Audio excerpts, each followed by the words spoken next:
ඉතින් නොත් මීට කලින් මේ වගේ ලස්සන කොන්සර්ට් එකක් දැකලා තිබ්බද? ඉතින් මේ පිටරටක නෙමෙයි මේ ලංකාවේ වැඩෙක්ගේ සුපිරිම කොන්සර්ට් එකක්. අන්නම නැකින සින්දුව කරපු ධනශ්‍රී අයියා තමයි මේ කොන්සර්ට් එක සංවිධානය කරලා තියෙන්නේ. මේ ලස්සන කොන්සර්ට් එක පිළිබඳ විස්තර සොයාගත්තේ මං සජිත් ප්‍රියංකර අයියාගේ Facebook පිටුවෙන්.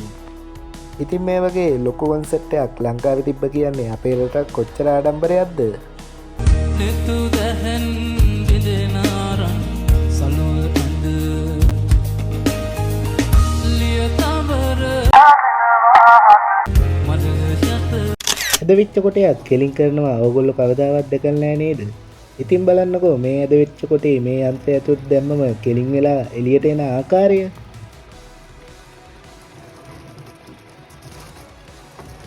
මේ වීඩියෝ ක්ලිප් එක නම් ඉතින් ලංකාවේ ඩීමෝලක එකක් නම් නෙමෙයි. මේ වීඩියෝ ක්ලිප් එක මම ඩවුන්ලෝඩ් කරගත්තේ YouTube short වලින්.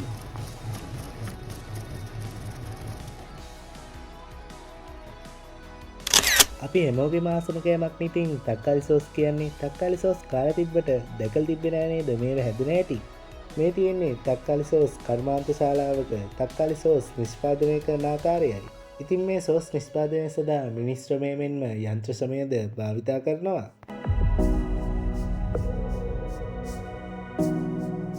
ඉතින් සෝස් කාලා තියෙන අයයි සෝස් නොකාපු අයයි දෙගොල්ලම මීට කලින් මේ සෝස් හදන විදිය දැකලා තියෙනවා නම් කමෙන්ට් කරගෙන යන්නකෝ. අපේ රටේ මේ දවස්වල ගෑස් පිළිබඳ ප්‍රශ්නයක් යනවා නේද? ඒ කොහොම වුණත් ඉතින් අපි අද බලන්න යන්නේ හිස් ගෑස් ටැංක වලට ගෑස් පුරවන විදියයි.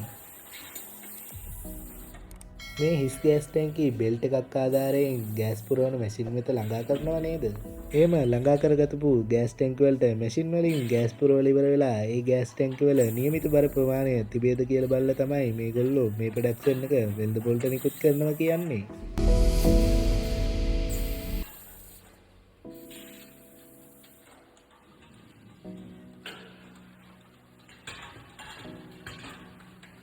මේ වගේ රතු පාට හොරු ගෑස් නම් අපේ ලංකාවේ නෑ. ඉතින් අපේ ලංකාවේ තියෙන්නේ කහ පාටයි නිල් පාටයිනේ. කහ පාට නිල් පාට කිව්වට ඇත්තනම් ඉතින් ලිට්‍රෝ ගෑසුයි ලාබ් ගෑසුයිනේ. එයත් මීට කලින් හරකෙක්ගේ පිටේ හන ගහන හැටි දැකලා තිබ්බේ නෑ නේද? ඉතින් බලන්නකෝ මේ හරකෙගේ පිටේ හන ගහන හැටි. බලන්නකෝ ඉතින් කෑම කන්න සත්තුන්ට කෑම කවන හැටි. පොඩි වෙලාවක් අරගෙන බලාගෙන ඉන්නකෝ මේ මැෂින් එකෙන් මෙයා මොනවද මේ හදන්නේ කියලා. ඉතින් මේ මැෂින් එක නිෂ්පාදනය කරේ බටයක්. ඉතින් මේ බටවල නම් මට හොයාගන්න බැරි වුණා. මේ බටේ නම දන්න කෙනෙක් ඉන්නව නම් කමෙන්ට් එකක් දාන්න යන්න බලන්න. මේව නම් ඉතින් නොබීපු පිරිමි පුද්ගලයෙකු නැති තරම්. ඉතින් බලන්නකෝ මේ නිෂ්පාදනය කරන්නේ මොනවද කියලා.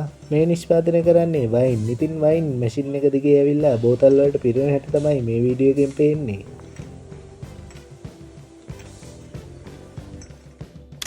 තැඹිලි පාටට හුරු ද්‍රව්‍යයක් මේගොල්ලෝ මේ ටැංකිය ඇතුළට දාලා වහනව නේද? ඉතින් අපි බලමු මේගොල්ලෝ මේ නිෂ්පාදනය කරන්න යන්නේ මොකද්ද කියලා. පාන් පිපෙනවා වගේ මේ ද්‍රව්‍යයක් පිපීගෙන ටැංකියෙන් උඩට එනවා නේද?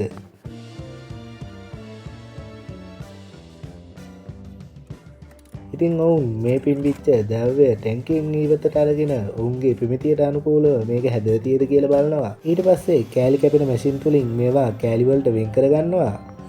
ඉතින් බලන්නකෝ මේවා පාන් ගෙඩියක් වගේ හරි ලස්සනයි නේද? මට නම් මේක දැකපු ගමන් මතක් වුණේ පාන් ගෙඩියක්. ඉතින් පාන් නෙමෙයි මේගොල්ලෝ මේ හදන්නේ කුෂින්. අපි ස්පොන්ජ් කියන්නේ මෙන්න මේවට. ඉතින් බලන්නකෝ යන්ත්‍ර ආධාරයෙන් මේවා කෑලි වලට කපා ගන්න ආකාරය.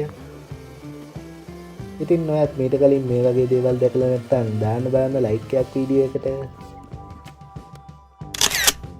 ඉතින් ඔයගොල්ලොත් මේ වගේ රත්තරන් බිස්කට් දැකලා තියෙනවද? ඉතින් මේ වගේ රත්තරන් බිස්කට් දැකලා නැති යාළුවෝ දාන්න බලන්න වීඩියෝ එකට ලයික් එකක්. ඉතින් මේ රත්තරන් බිස්කට් එක මැෂින් එකක් ආධාරයෙන් තුනී වෙන්න තලා ගන්නවා. ඉතින් මෙහෙම තලමු පටි වලින් තමයි මේගොල්ලෝ විවිධ නිර්මාණ කරන්නේ. ඒ කියන්නේ රත්තරන් මාල, රත්තරන් මුදු, රත්තරන් වලු හදන්නේ මෙන්න මේ වගේ තලාගත්ත බිස්කට් වලින්. ඉතින් මේ ගැන කලින් දැනන් හිටියේ නෑ නේද? දාන්නකෝ එනම් වීඩියෝ එකට ලයික් එකක්. ඉතින් වෙලා බලා ගන්න වොච් එකක් අතේ දාන් ගියාට ඒ අතේ දාන් යන වොච් එක හදන්න මෙන්න මේ විදියට ලොකු කට්ටක් ගන්න ඕන කියලා ඕගොල්ලෝ දැනන් හිටියේ නෑ නේද? ඉතින් ගොඩක් සියුම් උපාංග යොදාගෙන තමයි මේ වගේ ලස්සන වොච් එකක් හදන්නේ. ඉතින් මේ ගැන කලින් දැනන් හිටපු නැති අය දාන්නකෝ වීඩියෝ එකට ලයික් එකක්. අපේ රටට හිම නම් වෙටෙන්නේ නැහැ. ඒත් අපි ආසයි නේද අපේ රටට හිම වැටෙනවා නම්. කෘතිමව හදාගත්ත හිමවල අපි කවුරු සෙල්ලම් කරලා තියෙනවා. මේ කෘතිමව හදාගත්තු හිම නෙමෙයි මේ ස්වභාවික හිම. ඉතින් අපිට හිම විනෝදයක් වුණාට මේ රටවල මිනිස්සුන්ට මේක මහා කරදරයක්.